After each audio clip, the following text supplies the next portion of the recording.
Good morning po, good afternoon, good evening. Welcome po sa channel ko po. Ako si Tito Noise Vlogs. I hope nasa mabuti po kayong talaga yung mga kababayan ko. And I hope mga kababayan ko na nawala ang electric pan, natanggal ni sakit. Sandali lang po Ito ba yan? Ulitin ko na lang. Hindi na. Para sayang din yun. Mga kababayan ko, ako'y nananawagan sa mga ibang kapwa ko mga vloggers or content creator Hindi ko naman nilalahat kasi ako'y nasasigned ako ni Jano Gibbs. Kasi sobra na yung mga ibang mga vloggers mga content creators Alam mo ba, may nag-vlog na isang vlogger na siguro mga 400,000 mga subscribers or I don't know kung ilan ang views niya. Sinabi ba naman dun sa vlogger na yun, sinabi ng vlogger si Jano Gibbs daw umamin daw na siya ang may kasalanan sa pagkawala ng ama niya. Napaka-irresponsable mga kababayan ko, no? Ibang klase. Alam nyo, ako aaminin ko masaya na ako pag naka 50 views na po ako.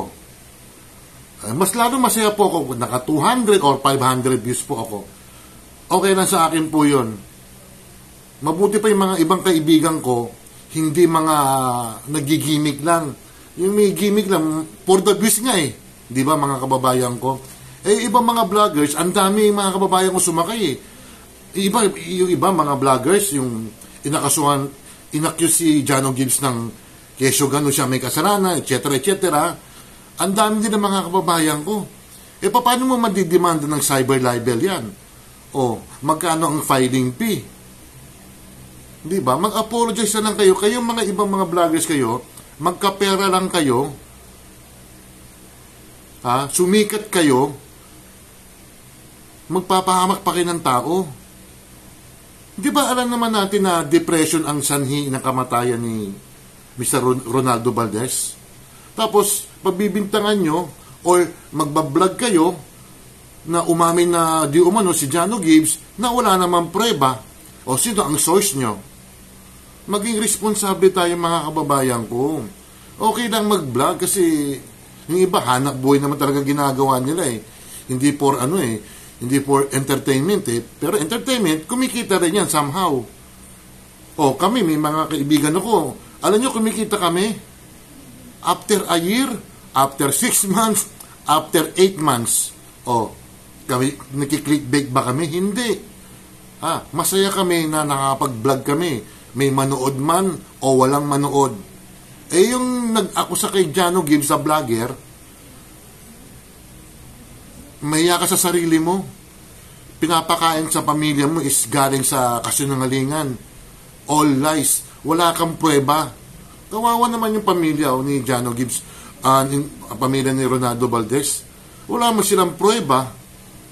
Kumita lang yung mga ibang vloggers din Kaya sinabi ni attorney, Kapunan, si attorney Kapunan yan si Jano Gibbs. Press conference yan, I think yung Monday yan or Tuesday. Pero nananawagan sa mga vloggers dyan, mga content creators, gumawa kayo ng yung kanais-nais, yung education na lang ginagawa nyo. Ako, ang vlog ko, ako'y nagpapayo ako. Nagwa-warning ako sa mga kababayan natin na huwag nyong gagawin to, sumunod kayo sa batas trapiko, huwag basta-basta maniniwala sa mga chismis. Hindi. Talagang tinuloy ng vlogger na yun Kumita lang mga kababayan ko. Di ba? May clickbait kasi. Usong-usong clickbait ngayon Hindi naman ako perfecto mga kababayan ko. Meron ba akong pagkakamali? Palagay ko wala akong pagkakamali Kung di ko alam, may siguro, sorry na lang po kung sino mga tinamaan dyan. Sarili ko tong opinion sarili ko tong komentaryo. Pero kung mag-a-accuse kayo na wala namang prueba, mag-ano kayo, gumawa kayo ng yung talagang may proof po kayo, may solid evidence kayo na itong taong to ay ginawa yon. Wala. Di kumita pa kayo. Diyos ko, kami, mga kaibigan ko dyan, barya-barya lang kami. Kasi iba kasi ginagawa talaga hanap buhay. Pasensya na po kayo Bagay, karapatan nyo mag-vlog. Dahil doon sa nangyari sa atin yung nakaraang taon, 2020, 21, 22, 23, medyo maluwag na tayo kasi walang magawa ang mga tao noon, kaya nag-vlog na lang sila. O, kasama ako ron, mga kababayan ko.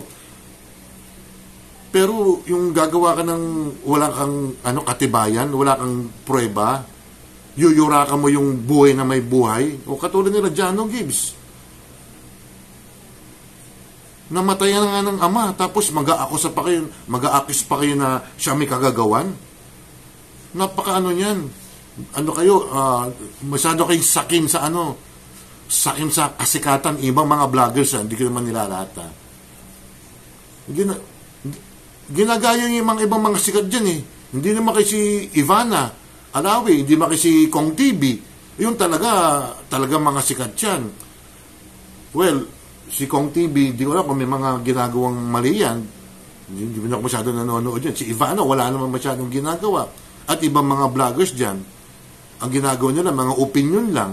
May mga facts din sila kung tama ba itong sinasabi nila or mali. May mga hangout sila eh.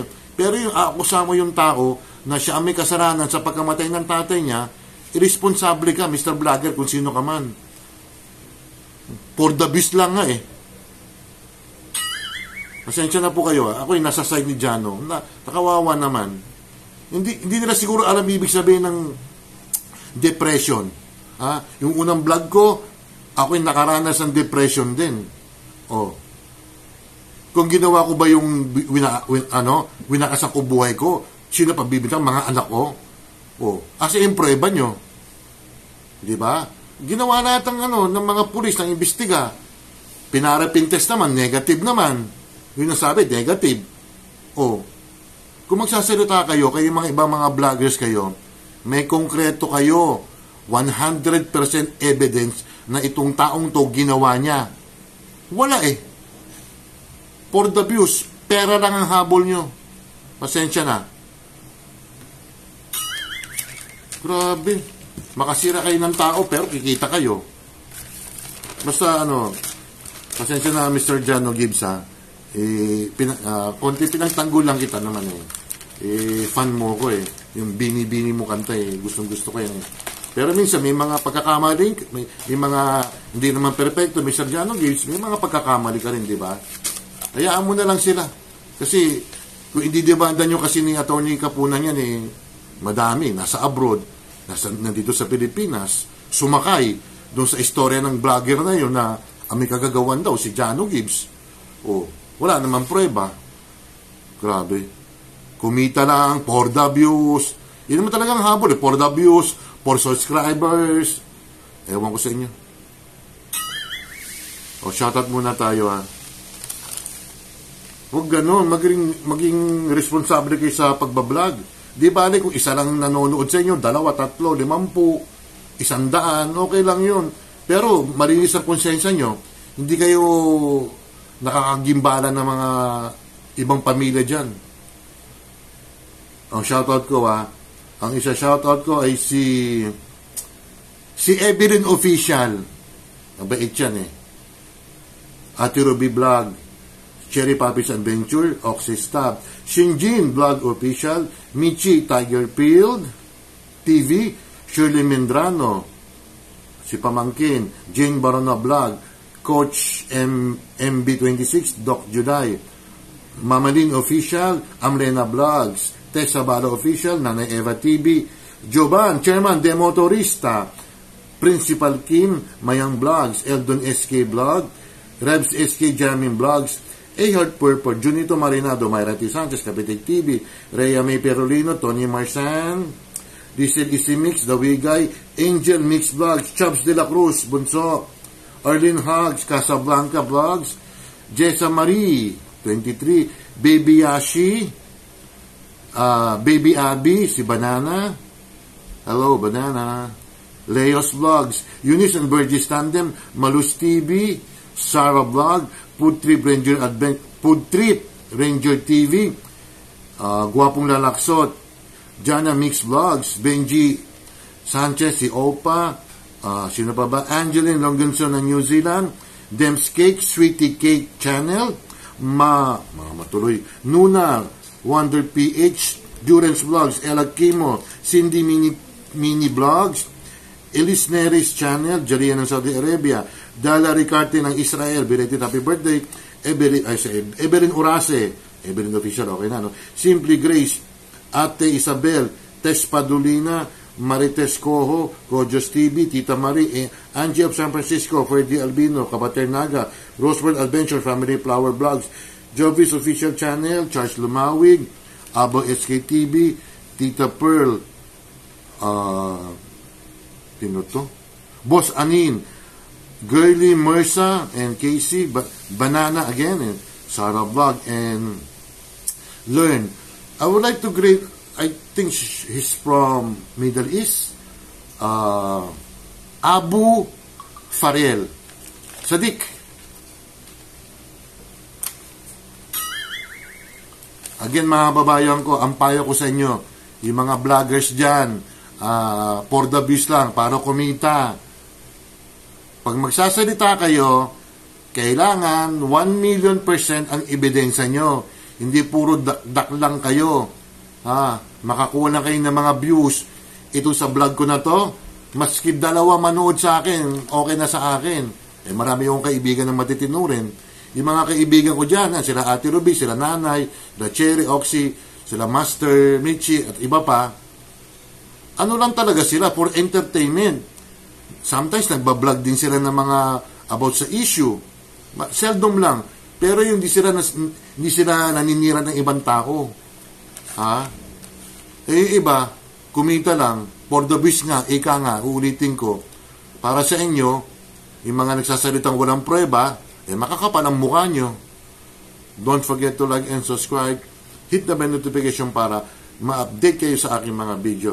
Maraming salamat po sa mga aking mga subscribers, mga members po. Maraming salamat sa inyo. Mag-iingat po kayo. Bye!